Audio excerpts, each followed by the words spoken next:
the diet that works for you, the lifestyle that works for you is the diet or the lifestyle that starts with your name and ends with lifestyle. Okay, so insert your name, lifestyle. That's the one that works, but it must work. So when people come to me a year or two after doing the course and they've gained all their weight back again, and they tell me, we still eat exactly like you told us, then I go, nothing, because they're paying to see me. But in my mind, I go, nothing, I'm just amazing that way.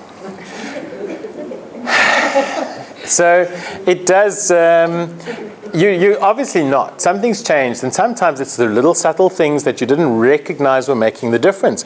So the problem with big blanket changes that we make, like we say, we're banting, is that by excluding an entire group of foods, you believe, unfortunately, falsely sometimes, that the problem with your life was that group of foods. But the truth is, the problem might not have been wheat at all. It might have been just potatoes. But you don't know that because you took carbohydrates.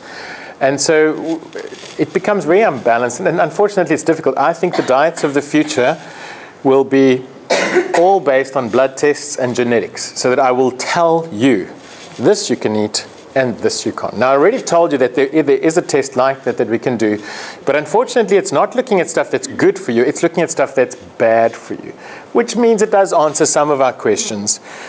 Sometimes the results are surprising. There's some people who bant, and then they tell me when people cough, it means you're nearing the end.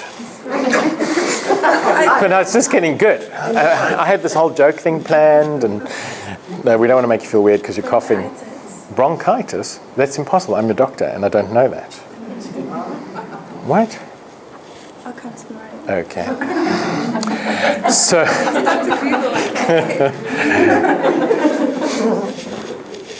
anybody else want to say anything? I'm in a mood. No, really. Say what you think. Say what you think. We're all friends here. Really? Okay. Know what? I mean, yes. Over the years, what is your best advice to maintain this afterwards? Let me get a drink.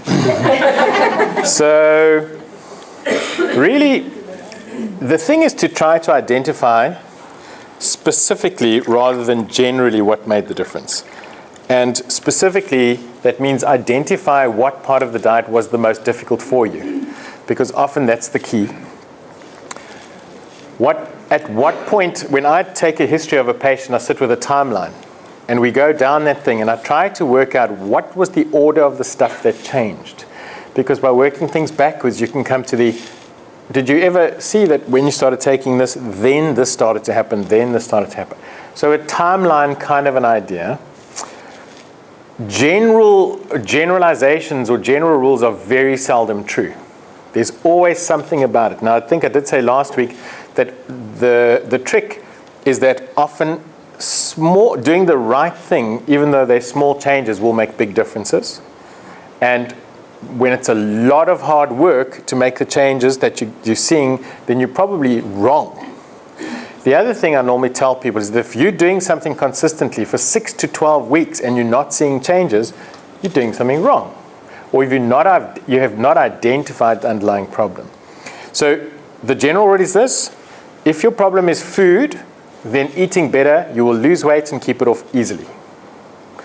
If your problem is medical, hormonal, toxicity, chemicals that are preventing your body from working properly, then you will take a lot of effort for small results, and you will gain the weight back again as soon as you stop that focus on it. So anybody that's yo-yoing, unless you can say, yes, taking bread out worked well for me, but in spite of leaving the bread out, I've regained the weight, or yes, taking the bread out worked for me, and I gained the weight back when I put the bread back, then that's nutritional.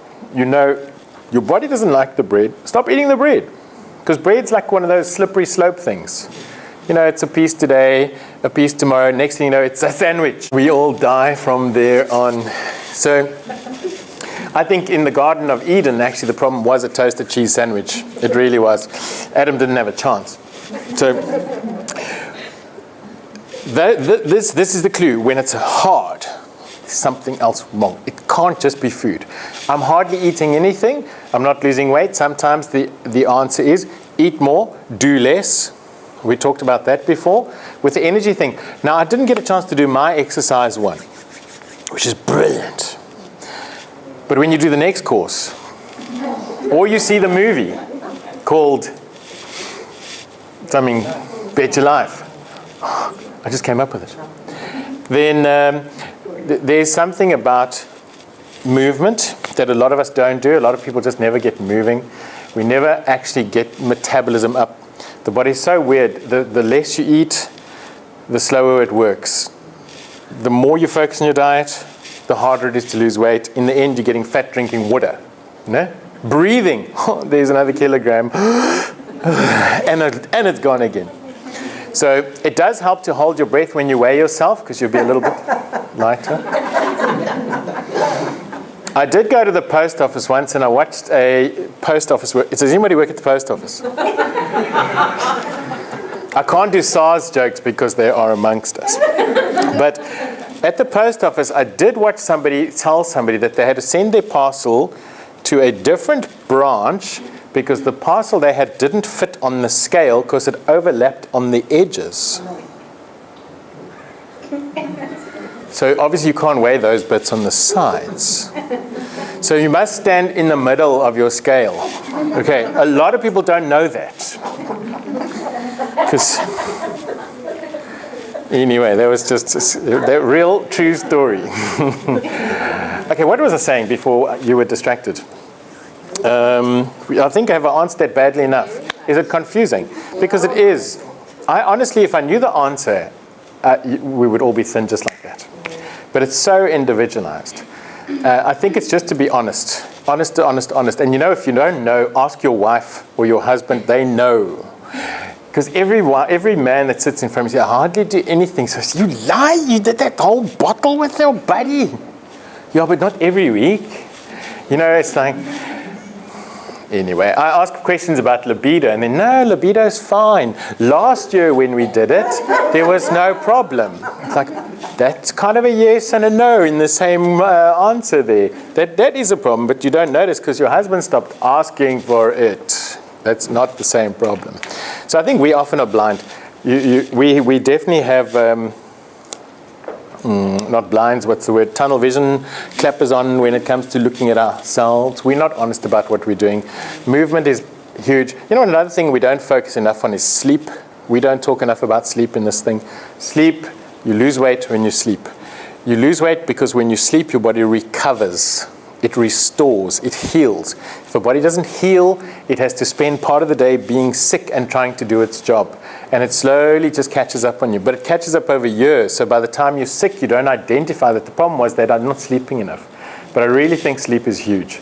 Not eating late at night, I think, is big. Yeah. Let's do tonight, so give some more clues.